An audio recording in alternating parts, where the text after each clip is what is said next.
Welcome back to Questions and Answers with Gabor. This is part 2 of the series where Gabor is answering Pierre Richard's questions. Pierre is called in from Quebec, Montreal, Quebec, and in part 2 he's asking questions from as a result of what he heard on the interview that Gabor had on Conscious TV with Ian McNay. I hope you enjoy it. Thank you. I just saw your interview on Conscious TV with Ian McNay. A very nice interview with you in Nurit. I think it's only on a couple of days. And at one point you said to Ian McNay, you said, after initial, this is a quote, after initial awakening, there is more. But you didn't say anything more. I was waiting to hear more. But I think you both went on to a different subject, so you never really went into it. So I'm a bit curious. And when you say initial awakening, exactly, can you just expound a bit on that, please? What you mean by initial awakening, and then there's more. Yeah. Well, here is where we enter paradoxes, but it'll make sense to you. It'll on one hand, I would say, once you present and you can able to maintain present, this is it. There's no more. Okay, so that's one statement I can say. It's almost like, okay, I opened the door, right? This is it. Once you wake up, this is it. This is when your spiritual life will start. So this is it, meaning that I don't need to search any longer. This is the door, right? This is it.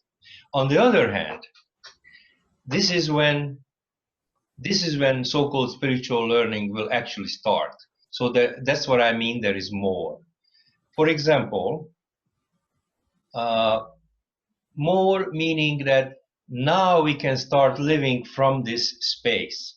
Now we can start, instead of goal setting, we're going to practice alchemy. Alchemy. We're going to resolve our problems, our desires, whatever we want to do is alchemy.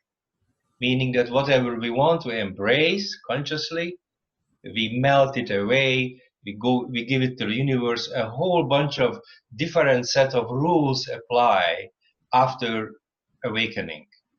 So when I'm saying more, the door opens and you go into a gym, let's say. So now we can learn how to use the horse, how to do the whichever equipment in the gym, right? Different equipment, and use it differently, and it's a much easier way of living life, using your own body, using embodiment as your main tool. Once you're in body, you have access to the rest of the universe. The rest of the universe and everything else is at your disposal, not in an egotistical way. So now we can start learning, relearning how to be and live in this world with that much power. Power, I don't mean it in a way that it's interpreted, but you know what I mean. Yes. So on one hand, this is it. On the other hand, things just starting, there's more. Okay. So the more, from what I understand, can we say that you have the awakening and then you embody this whole process? Would that be a way of saying that? Yeah. Do with embodiment? Yeah, you practice in the embodiment, the simple exercise we talked about and that you're doing already. And you will see, for example, that if you stay there long enough, it'll get deeper by itself. So the non-doing is rewarded, for example, which is very weird to the mind. So doing nothing, you will be rewarded. And if you think about it too much, it's not a good idea. It's not going to happen. So all of a sudden, you're become this aware person, this very, very simple, loving person operating from a different space. Your priorities will shift. You will be able to reach whatever goal you want, but you might not find your previous goals important. You can lovingly embrace any situation you want, or you can chop somebody's head off. And the reason I'm mentioning it is this is not a wimpy space where you wimp out and say, I'm just sitting on a mountaintop, you know, commuting with the white light. You're just as much of a human being with your abilities, except your abilities will increase 100-fold of any kind. The ancient samurais in Japan were present. And I usually bring that up when people say, aren't you going to be kind of wimpy as a man? No, not at all.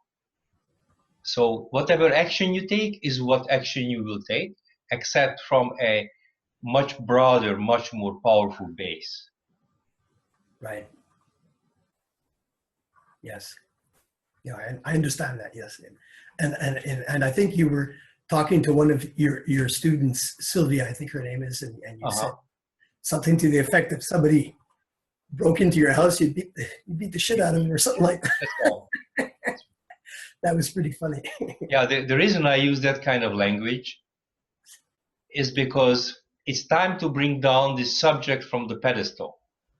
Yes. You know, there has been so hundreds of years that this subject has been a mystery, and it's for special people who sit on the mountaintop, who have to learn a special language, and God has to bless you with special abilities. So this whole subject has been on the pedestal so long.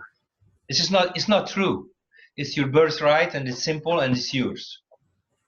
So, I like that. Yes. So yeah. So sometimes I deliberately use language like this just to indicate that, hey, let's get down from the mountaintop. This is real life. Yes. Could be enlightenment for dummies or something. Yeah, enlightenment real enlightenment for real people. Yes. Personally, you know, I haven't been on the path for that long. Certainly not as long as you and Urit. And I only found out about the possibility of awakening, you know, for myself and the common person, for everybody. 2 years ago, watching interviews with Buddha at the gas pump with Rick Archer. And so I met people like you, teachers, who had said, no, anybody can do that. I said, oh, wow. And it never occurred to me before. I thought it was like, you know, like you say, it's reserved for saints and sages and people who have done a lot of meditation and stuff. And I'm getting the sense now, after, you know, reading a lot and seeing a lot of teachers like yourself, that it indeed is possible, you know. Yes. One of the, I mean, everything is fine the way it is. But one of the biggest, if not the biggest obstacle to this simplicity of your own empowerment is the mystery surrounding it, the stories surrounding it, the history, the research, the fact that you have to go on a mountaintop, be vegetarian, and spend 20 years and you can't have sex, and you know, the mystery surrounding it is the greatest crime, yes, quote unquote crime, simply because it puts it to such a it puts it to a future always, and the thought is always, oh, this is for someone else. Okay, I'm just a simple person from Hungary. It's not for me. Oh, it's for those people. Yes. And everyone thinks like that. So the option of awakening doesn't even touch us normally. You know, oh, awakening is possible. Well, what is it? How do you do that if you do that? Exactly. Who can teach it to me? Why should I be awakened? You know, it doesn't even occur to us. Someone comes to us with a seminar which sounds mysterious. So we go to this weekend seminar or a week retreat, and we learn about the mysteries of the universe. And there's nothing wrong with it, but it's not going to contribute an iota to your awakening. Mm-hmm. Yes, yeah, I agree. And most people that I speak with have no clue or no, you know, have no interest for that. And I try and talk about it, and it's a bit difficult to talk about, you know, even I even hesitate to use, you know, spiritual, any kind of spiritual language, or say that, you know, I even, you know, talking with a spiritual teacher, it sounds too much. So kind of, they think maybe it's religious and they have, you know, bad connotations with that. So people are not open to that. Or even if I say meditate, okay, why do you do that? Big deal, you know? It's like people that I know anyway. Yes. So it's, you know, it's still a taboo subject, or I would say not so much taboo, but just really unknown. Yes. Unknown. That's And today with teachers like yourself, how accessible and simple it is. And, you know, it's catching on more and more, and it probably will continue to do so. But like I say, in my immediate surroundings, I'm the only person that I know, but with amongst all my friends, who has any interest in it. Yeah. Yeah. It's kind of understandable, and my surrounding is the same. I mean, we're all surrounded by people who are either not interested, or if they are interested, they have assumptions that are incorrect about it. Yes. So they are listening, and they are interested in continuing the path they are on. They are interested to build up that base that they have already built up about the subject. And if that base happens to be incorrect, hey, you can go on forever. You're not going to get it because it's just not there. Okay. It's really here. What I mean really here is that here is where the entrance is. Any technology that makes you focus this way is correct, and anything that makes you focus that way is not. It's black and white. Okay. See, there's a spiritual concepts. Also, there is spiritual concepts that could be misunderstood very easily. Like let's say the word allowing, right? You're an awake person. You're naturally allowing all the realities, right? If you're not awake and you want to do allowing, right? Now you say, oh, I allow everybody's path. Every path is correct.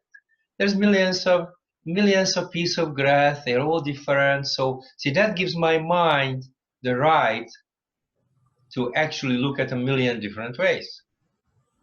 And there's nothing wrong with it, as if you want to be entertained. Yes. Yeah.